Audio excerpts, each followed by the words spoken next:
So the divide between the wider nations and the tall nations is kind of becoming more and more significant, because we have Spain now with 3 cities, the Anishinaabe with 4 cities, Canada, England, they're kind of smaller nations, Washington's kind of right in the middle. Obviously, we have the most expansive civs like the Sioux, like the Shoshone, like the Iroquois, like France. So I'm interested to see exactly, well, one, if these tall nations are going to fall, because it's likely that most of the tall nations will fall, and who exactly gathers up that territory. So it may not be the best time to check out the political map mode, but, I think it's kind of cool. This campaign has been interesting because it is so far into the game, but there is still, like, uncolonized territory, which is, it's kind of a reminder of, like, the New World and, tribal sort of, tribal conquest. You have the Europeans coming aboard and the colonies and stuff like that. So I actually this is one of the only campaigns where I do like the uncolonized territories. And, I think that's, it just matches the theme of the whole scenario. So I have quite a few things that I want to look at today. So the political map mode I do want to look at. Again, Northern Mexico really needs to unify itself. I don't know by who, but it needs to. The Zapotec could maybe do it. The Zapotec they should continue to expand out this way, but I don't think they're going to. They need to take over someone needs to take over Mexico, whether it's the Mayans, the Mexico nation, or Zapotec. Someone needs to take over the Aztecs. And it's just a simple city to take. San Jose is not very big. 17 pop, that would be a good city to take, but not too difficult to take at the same time. France is obviously doing amazing. They are among the most wide nations, and they were the only nation that started off with those bonuses in the very beginning that ended up doing so well. Surprisingly enough, I guess they made the right choices, and they're doing a lot better now. Iroquois, very nice, controlling from Georgia to Tennessee, all the way towards, I'm not sure, maybe Indiana or something like that. The Iroquois are doing a really good job. Also, they're about to slap down another city very soon, which is going to give them an immediate border with the Sioux. Now the Sioux are going to be bordering every single one, except for they border the Shoshone. They're going to border every single one of the big nations. So yeah, the Sioux might be the most powerful, but at the same time, they're in the most vulnerable position by far. The Anishinaabe doing a really good job, but I think they could fall. And if these territories fall, if these cities fall, man, that nation that picks that up is going to be really, really powerful. Same thing goes for Canada. Same thing goes for England. Washington's playing a very middle-of-the-road game. It's been kind of fascinating to watch them. And Spain is kind of screwed from now on. I think that they're ultimately going to fall to the Iroquois. I think Isabella won't survive for very much longer. Okay, so let's go ahead and check on the religious overview. It's been a while for that. So that, like I thought the Protestantism was dominating, and they are at 50. Now, remember, the Denny, I believe, have a bonus to spreading religion or something like that, I think. So that would make a lot of sense. Now, the Denny are falling, so apparently, whatever the bonuses that they were getting from this awesome Protestantism religion wasn't enough to take on the most powerful civ in the game, but still pretty interesting to see Protestantism so heavily influenced in this game. We have then a pretty much kind of a tie between Buddhism and Confucianism, 14, 15 cities. Hinduism's not doing very well, and Confucianism not doing very well either. I'm wondering if the Denny fall, who, I don't know. I feel like non-founders of religion definitely spread the religion less, I think. I definitely don't see as much missionaries go out and try to, navigate. But we saw the Denny, like, very early on, sending out a bunch of units, a bunch of missionaries and inquisitors to go and spread it through the world. So I guess they deserve it, definitely. Protestantism has been dominant. Let's just check on the beliefs of Protestantism. That's the only really one I want to check. So the follower one, this is where everyone gets cathedrals. So that's an awesome building. I love getting cathedrals personally. Sacred sites, all buildings purchased with faith, provides +2 tourism. Oh, geared towards a cultural victory for a lot of people. That's the Reformation, I believe. Oh, that's actually just for the Denny, I believe. And also, because the Denny are falling, the Sioux are getting a lot more great works and a lot more tourism. Keep that in mind. Desert folklore, that's the Pantheon. Doesn't really matter anymore. And World Church, plus culture for every 5. Oh, that's the founder. Oh, so they were just getting culture, not that much. And then this other building. So it's mainly buildings, which is smart of the AI. And AI, I think, is able to do that, to use religious buildings a little bit better than all the other beliefs in the game. Okay, so the final thing I want to check out is diplomacy overview. I know you guys are always interested to see exactly what civs chose, exactly what policies. So let's go ahead and look over that. And I'm not even going to look at global politics. It's just too crazy right now. And there's no point. We kind of know what's going on somewhat in the world, somewhat. So Mexico has chosen piety, exploration, and autocracy. We have the Chinook choosing honor. Mainly, they went full honor. Mexico choosing full piety. That's what we kind of need to keep in mind. Zapotec going full tradition and aesthetics. gearing towards a cultural victory and gearing towards a tall game. That's probably why Mexico hasn't, I'm sorry, the Zaptec haven't continued to move towards modern-day Californian lands. England's gone down exploration, seems natural. Rationalism, which means that's probably explaining why they're doing so good in science. Getting full rationalism is pretty amazing. Iroquois doing good. Oh, they went for tradition, and they have so many cities. That's such a weird combination. But they went liberty too. Rationalism a little bit, and then freedom. We have Spain, full piety. I'm kind of just mainly looking at full stuff. Aesthetics, exploration, and freedom for Canada. Freedom is not full, but they have one more tenet before they can get their final, one of those third level freedom tenet thingies, belief thingy. I don't know. You guys know what I'm trying to say. The Aztecs went piety and aesthetics. We have France going liberty, full liberty. Okay, that's why this European nation did so well. They went full liberty. Well, good for them, as well as pretty good rationalism too. 5 rationalism. Mayans are 5 in piety, 5 in aesthetics. 6 in freedom, so they did get their level 3 tenet beliefs, tenet policies. Full liberty for the Shoshone, full piety. Full tradition and aesthetics for the Anishinaabe, perfect choice for them. Very, very good option. Liberty for the Cree, that did not work out for them very well, and neither did exploration. This was not a good choice by the AI to choose those social policies, I would say, personally. Sioux went liberty, of course, as well as aesthetics, so that explains why they're doing so good in their cultural victory. Denny don't matter because they're going to die. Piety, though, yeah, that makes sense. That's why Protestantism is so awesome. And then America, choosing aesthetics and rationalism. But I feel like America isn't that good at technology in this game. I feel like they've kind of fallen behind a bit. I don't know. Even though they control 7 cities, maybe that's why. Maybe they control 7 cities. They need a little bit more. They need to be like super wide or really, really tall. In the middle, I feel like AIs don't do as well.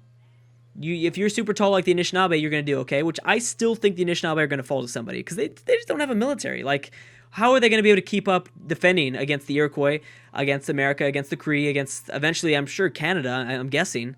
And remember, the Anishinaabe are still at war with the Iroquois. I believe they're still at war with England. I think they're still at war with the Cree.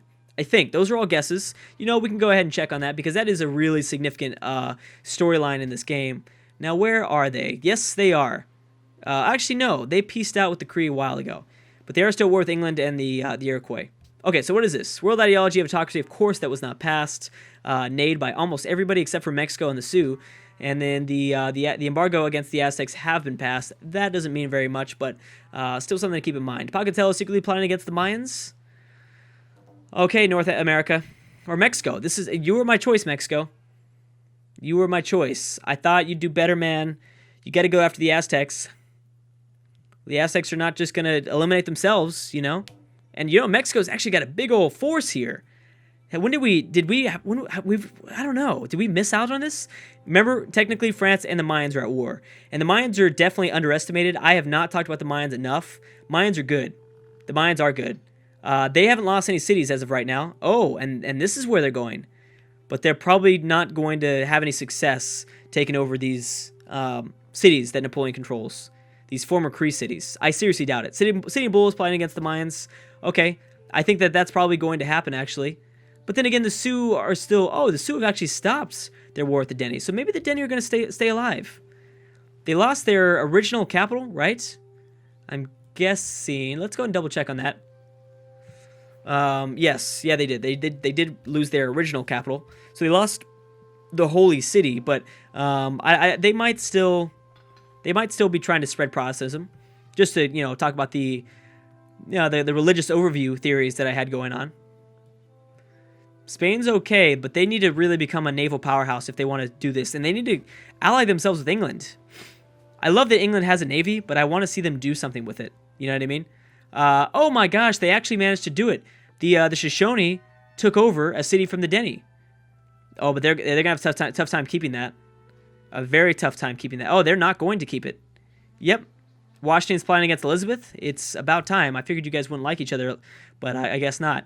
And the borders and the tiles in this map are slowly closing down.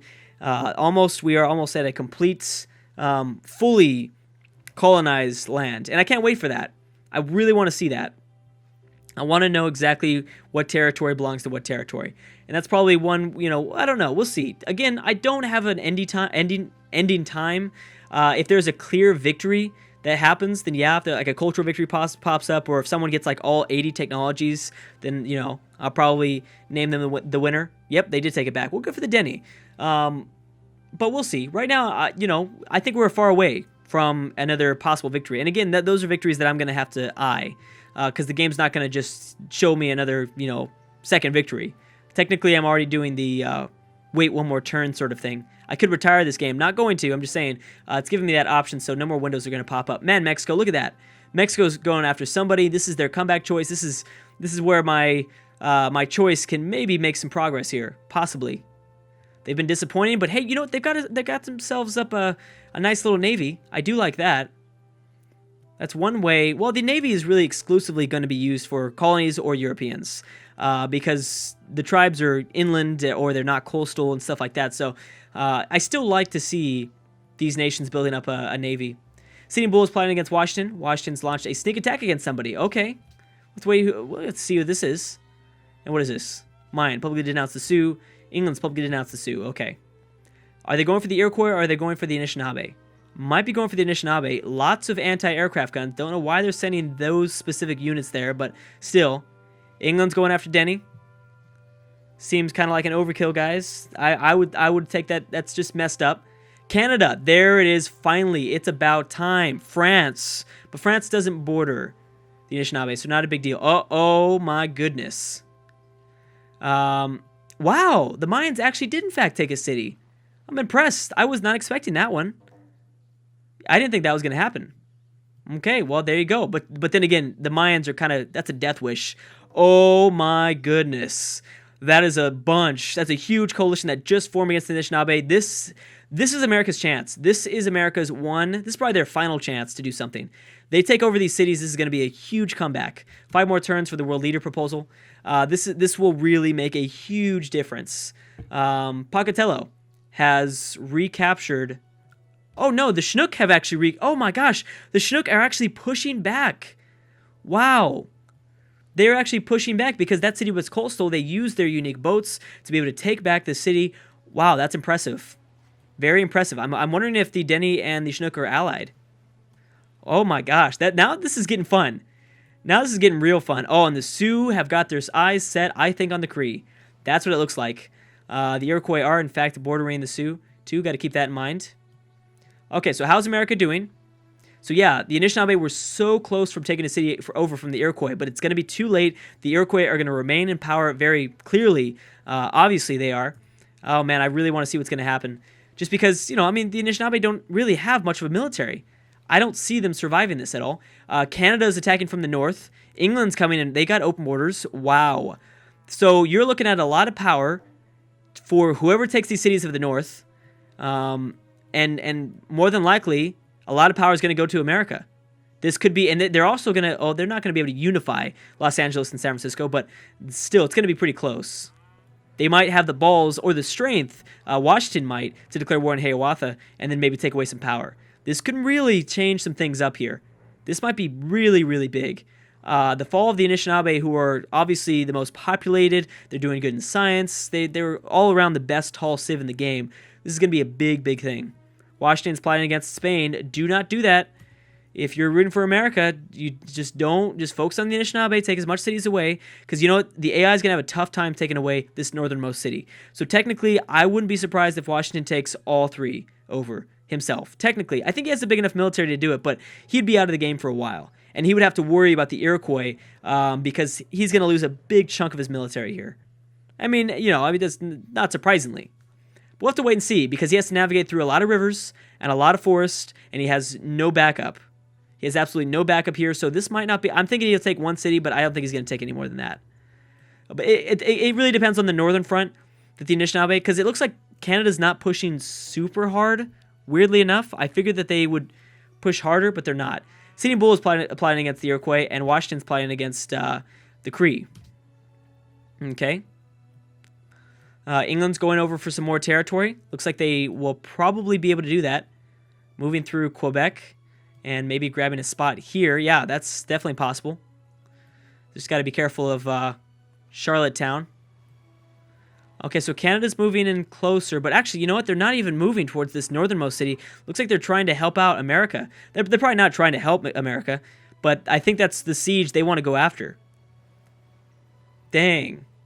So this is kind of more what I initially thought that was going to happen in the beginning of this campaign, where the Iroquois... Oh my goodness. Yep, that is what I figured was going to happen. Oh man, oh man. Well, this is good for America if you think about it, because the Iroquois are going to lose a big chunk of their military. Oh, this is big.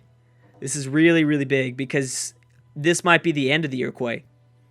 It really might, because the the Sioux are one of those, like, they're so big that they're making so much production that they can literally roll through every single one of these cities. I would not be surprised if they do. I totally would not be surprised. But other AIs, they've got to group together now. And the Shoshone are just, they're lagging it. Duckwater needs to not be their final city. They need to grab more. Oh, the Zapotec are going to go after probably Los Angeles, I'm thinking. Well, the Shoshone kind of done goofed that, to say the least. They certainly done goofed that one. Anything that's going on? No, nothing really. Okay, world leader. Still Canada would have technically won again. Now there's no more... Oh, actually, there is another coastal city that the Shoshone have to worry about from the Chinook. They need to peace out soon. They really need to peace out soon, or else you're going to have a lot of unique units coming at you. And these are, like, behind, too. I'm pretty sure they're pretty far behind in technology. Shocked that they were able to take the city over. I know the Shoshone have lost a significant amount of their military, though. They probably, their last like, effort to take some cities away from Denny before the Sioux did. That probably was like the final nail in the coffin. Oh, Canada. Moving through San Francisco. Probably going for this area. France, did you ever get back your city? No, because France has lost... Oh, France might be going after the Iroquois now. Mayans are doing impressive. They're really, really impressive right now.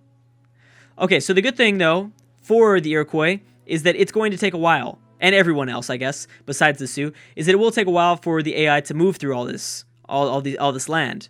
So this means that people can join in against the Iroquois. They can declare war on smaller nations. I mean, there could be a lot. There could be a lot that happens here. Hiawatha's plotting against the Cree. Canada is, in fact, going for this southernmost Anishinaabe city. But then again, Canada has a separate force maybe heading down this way. England, I think, is attacking with their air force. Oh my goodness, look at all these barbarian anti-aircraft guns. That is crazy. England is having a tough time trying to figure out exactly what they're going to do with their units. Clearly, they're having a very, very tough time. Turn 300. All right. It is now turn 300. The Anishinaabe are in a situation. They're in a very, very, very bad situation. Cree are also in a pretty bad situation too, because I'm sure the Sioux could probably declare multiple wars and still take over cities from all fronts. At the moment, they're getting super powerful. Okay, so yes, tourism, stuff like that. Looks like tourism is the most in the Mayan city, and then Ottawa is second. Okay, America's denounced the Aztecs, and Canada is kind of having two forces here, but they're going to have to fight. Oh, I didn't even realize these anti-aircraft barbarians are actually going to give some trouble to these infantry units that Washington controls. Oh my gosh, technically, wait a second. Can Elizabeth technically move through and steal the city away? They really, really could, which would be absolutely devastating to Washington's campaign. That would be devastating. Because they would declare war on England, obviously, but it would be tough. The Sioux built the Manhattan Project. Yeah, they would declare war on England. They'd probably only take one city away from them, and by that time, so they got lucky. I'm not even going to go through what would have happened if Elizabeth stole that city away, but still, it would have been pretty bad. Okay, so I'm imagining now that a lot of the AI's like choice of siege is going to kind of differ. I'm wondering if Canada's going to head back up north now. Okay, Canada's finally begun this siege. That's given America some time. This is really, really good for America. And now the Mayans have built the Manhattan Project. Man, this is getting fun. So glad we didn't stop this campaign. I hope you guys are too. Thank you so much for watching, and I will see you guys next time.